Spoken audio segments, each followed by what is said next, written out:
అందరికీ praise the Lord. Very good morning to all of you. Welcome to వైనస్ programme today. ఎలా ఉన్నారండి? దేవుని యొక్క మహాకృపలో వర్ధిల్తున్నారని నమ్ముచున్నాను. చాలాసార్లు మనము ఏదైనా మొదలు పెట్టాలన్నా, ఎక్కడికైనా వెళ్ళాలన్నా, లేక ఎవరితో అయినా మాట్లాడాలన్నా, ఇంకా కొంతమందికి ఎన్ని భయాలు ఉంటాయంటే ప్రతి చిన్నదానికి భయపడతారు.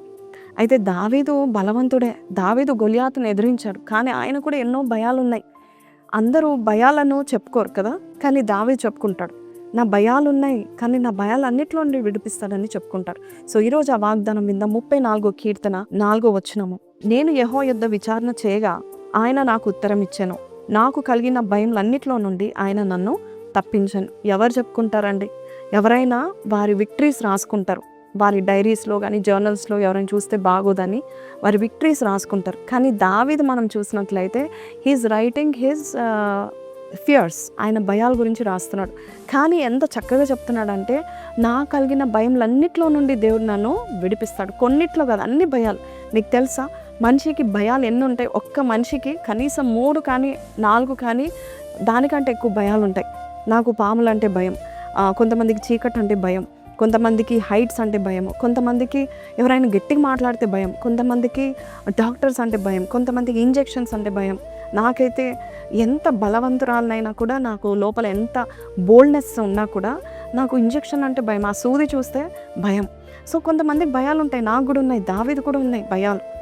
ఏలియా కూడా మరి ఎన్ని గొప్ప కార్యాలు చేశాడు, కానీ ఆయనకు ఒక భయము. ఒక స్త్రీ బెదిరిస్తే భయపడ్డాడు. నువ్వు కూడా అంతేనా? పెద్ద పెద్ద గొప్ప జయాలు చేస్తున్నావు, కానీ గొలియాతుని ఎదుర్కోగలుగుతున్నావు, కానీ సౌలును ఎదుర్కోలేకపోతున్నావు. నీ ఇంట్లో ఉన్న వారిని ఎదుర్కోలేకపోతున్నావు, నీ ఉద్యోగంలో ఉన్న వారిని ఎదుర్కోలేకపోతున్నావు. వికీపీడియాలో దాదాపు భయాల 500 ఎంట్రీస్ ఉన్నాయంట. అంటే 500 పేరు కలిగిన భయాలు ఉన్నాయంట, ఫోబియాస్.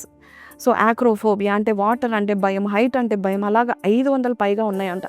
సో నీ జీవితంలో కూడా ఎన్ని భయాలున్నా కూడా నా భయాలన్నిటి నుండి దేవుడు నన్ను విడిపిస్తున్నాడని చెప్పగలుగుతావా?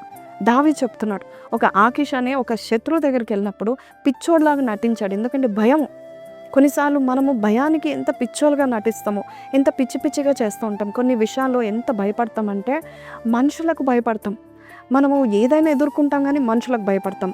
కొంతమంది ఎగ్జామ్ అంటే భయపడుతూ ఉంటారు, కొంతమంది గవర్నమెంట్ ఆఫీసెస్ అంటే భయపడతారు, కొంతమంది పెద్దవారంటే భయపడతారు, కొంతమంది చిన్నపిల్లలతో మాట్లాడడానికి భయపడతారు. ప్రతి దానికి భయపడేవారు ఉన్నారు. ఉద్యోగ స్థలంలో ఎవరు నన్ను ఏమనుకుంటారని భయం. కొంతమంది ఎలా ఉంటారంటే, అయ్యో నేను ఇలా ఉన్నాను, నేను లావుగా ఉన్నాను, నేను నల్లగా ఉన్నాను, నేను తెల్లగా ఉన్నాను, నా కళ్ళు ఇలాగా ఉంది, నా ముక్కు వంకరగా ఉంది అని నన్ను అందరూ ఏమనుకుంటారని భయం. కొంతమందికి మాట్లాడితే వారు నన్ను ఏమనుకుంటారో అని భయం. కొంతమందికి స్టేజ్ ఫియర్ ఉంటుంది. కొంతమంది ఉద్యోగ స్థలంలో మాట్లాడలేకపోతారు. మోషే కూడా ఉంది ఆ భయం. అమ్మో నేను ఫరో దగ్గర మాట్లాడను అన్నాడు. కానీ దావీదు చూడండి, ఆయన గొలియాతుని ఎదుర్కోగలిగాడు, కానీ సౌలుని ఎదుర్కోలేకపోయాడు. దాక్కున్నాడు. ఓకే, అది దేవుని చిత్తం అనుకుందాం. మరి ఆకీష్ దగ్గర, శత్రువు దగ్గర భయపడ్డాడు, పిచ్చోడుగా నటించాడు. ఏలియా యెజబెల్ దగ్గర భయపడింది. ఎన్ని గొప్ప కార్యాలు చేసిన ఏలియా బలవంతుడు యెజబెల్ దగ్గర భయపడ్డాడు. అలాగే నీ జీవితంలో కూడా కొన్ని విషయాల్లో భయపడుతున్నావేమో, కొంతమంది విషయంలో భయపడుతున్నావేమో, ఎవరినైనా ఎదుర్కోవడానికి భయపడుతున్నావేమో, ఏ పనైనా చేయాలంటే నువ్వు భయపడుతున్నావేమో. దేవుడు అంటున్నాడు, నీకు భయం ఉండకూడదు. భయము సాతాను నుండి వచ్చేది. భయము ఉండకూడదు. ఫస్ట్ భయం ఎక్కడ వచ్చిందంటే ఆదికాండం 3లో వచ్చింది. సో ఈరోజు నువ్వు ఏ విషయంలో భయపడకు. ఏ విషయంలో, ప్రతి రోగానికి కారణం భయమే అంట, తెలుసా అండి? మనకున్న భయం బట్టి డిప్రెషన్ వస్తుందని, మనకున్న భయం బట్టి బీపీ, మనకున్న భయం బట్టి షుగర్ వ్యాధులు, కొన్ని స్ట్రెస్ రోగాలు వస్తాయి. సో ఈరోజు నువ్వు ఏ విషయంలో భయపడకు. వెళ్ళిపో, ముందుకు వెళ్ళిపో. దేవుడు నీకు తోడుగా ఉన్నాడు. దేవుడే నీకు విజయమును దయచేస్తాడు. సాతానికి భయపడతారు, దెయ్యాలకి కొంతమంది భయపడతారు, చీకటికి భయపడతారు. రోమా 16:20లో ఏముందంటే, మన కాళ్ళ క్రింద దేవుడు సాతాన్ని అనగద్రొక్కే స్థితిలో పెడతాడంట. సో దేని విషయంలో భయపడకు, ముందుకెళ్ళు. నీ కొరకు నేను ఈరోజు ప్రార్థన చేస్తాను. పరిశుద్ధుడా, మహోన్నతుడు తండ్రి, మాకున్న భయాలన్నిటి నుండి మమ్మల్ని విడిపిస్తున్నందుకు నీకు వందనాలు. ఈరోజు ఎవరికి ఏ విషయంలో భయం ఉందో వాటన్నిటిలో నుండి గొప్ప జయమును నువ్వు దయచేస్తున్నందుకు నీకు వందనాలు. ఈ రోజులో అయ్యా నాయన ప్రభ తండ్రి, ధైర్యవంతులుగా ఉంటాం. నీతిమంతులు అయ్యా తండ్రి యేసయ్యా ధైర్యంగా, సింహం వలె ధైర్యంగా ఉంటారని చెప్పారు. అట్టి ధైర్యపు ఆత్మను, ధైర్యపు హృదయాన్ని మాకు దయచేయండి.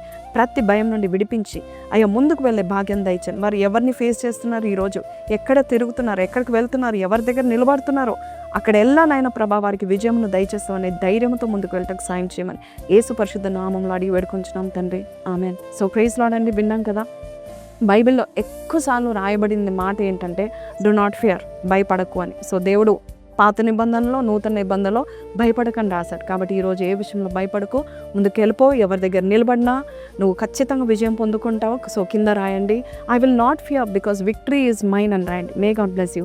Have a blessed day. Praise the lord.